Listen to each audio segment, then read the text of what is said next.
elle multiplie décidément les missions officielles au service de la couronne britannique.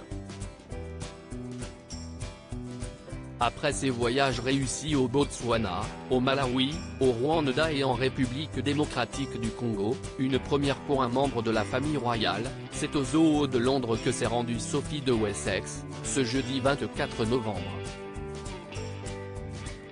L'épouse du prince Edward, et donc belle-sœur du roi Charles III, y a visité une salle à l'histoire bien particulière mais surtout mêlée à celle de la famille royale, la volière Snowdon, conçue dans les années 60 par l'époux de la princesse Margaret qui lui a donné son nom.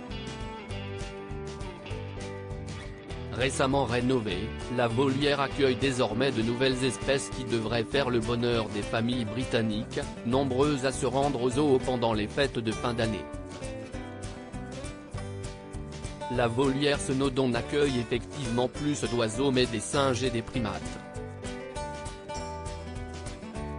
Transformé en Monkey Valley, cet espace du zoo vient justement d'ouvrir à quelques semaines de Noël, période clé pour la fréquentation de l'établissement londonien. Et c'est donc la comtesse de Wessex qui a fait le déplacement, en tant que représentante de la famille royale, pour découvrir cette nouvelle zone. Sophie Rhys-Jones a bénéficié, pour sa visite, de l'accompagnement des responsables de la Zoological Society of London, ZSL, la fondation caritative du zoo. Le site spécialisé Histoire royale rappelle que la reine Elisabeth II en était la marraine depuis son couronnement en 1953, comme l'ont été tous les souverains britanniques depuis 1829 et la première charte royale accordée à la fondation par le roi George IV. Sophie de Wessex avec des lémuriens, cette étonnante sortie favorisait l'accès des publics éloignés. La ZSL est à la tête de plusieurs programmes sociaux ayant pour but d'offrir un accès gratuit ou à prix réduit aux zoos pour les personnes en situation de handicap, les ménages à faible revenu et les personnes de plus de 60 ans à risque d'isolement. Sophie de Wessex n'était ainsi pas seule lors de sa visite de la Monkey Valley.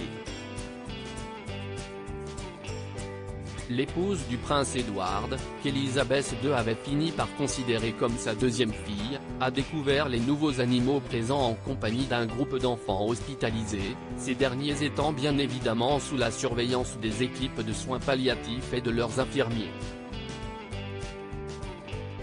Les enfants ont eu l'occasion de remplir les boîtes à nourriture des lémuriens et ont également participé à un atelier de confection de couronnes de Noël à base de végétaux tissés dont raffolent ces animaux. Un autre groupe d'enfants, scolaires cette fois, s'est ensuite joint à la comtesse de Wessex pour visiter la Rainforest Life, la seule forêt tropicale de Londres, abritant notamment des fourmiliers, des paresseux et des singes titirous.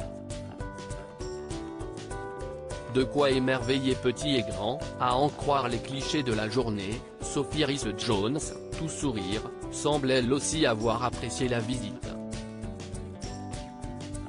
Article écrit en collaboration avec 6 médias. Crédit photo, Zuma Presse Best Image.